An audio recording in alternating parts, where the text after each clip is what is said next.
Asher, ano yung mga inihayag ni Senator Amy Marcos kaugnay ng naging pagdinig ng kanyang komite sa pag-aresto kay dating Pangulong Rodrigo Duterte?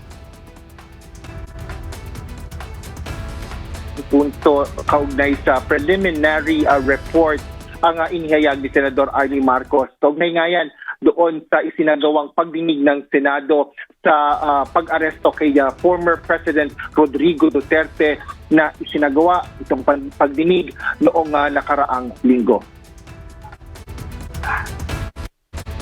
Ayon kay Senador Amy Marcos, chairperson ng Senate Committee on Foreign Relations, ang Pilipinas ay walang legal na obligasyon para arestuhin si dating Presidente Duterte at isuko sa International Criminal Court o ICC.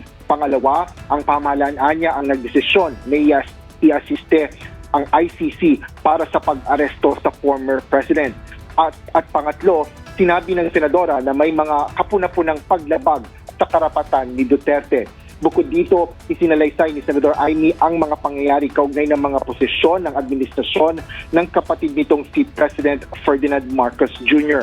Gayun din ang mga timeline sa mga nangyari kay Vice President Sara Duterte hanggang sa pag-aresto sa dating Pangulo. Maaring dito makita ang basihan ng pagbabago sa posisyon ng pamahalaan sa ICC na ipinagtapat din naman niya ni Justice Secretary Christine Boying Remulla sa Senate hearing. Kaugnay nito, layo ng mamabatas na makabuo ng mga resolusyon at legislasyon upang hindi na maulit pa ang mga hindi tamang pangyayari. Ito ay lalo pat may naiulat niya na may lima pang warrant of arrest ang ICC bagaman hindi niya ito kinumpirma.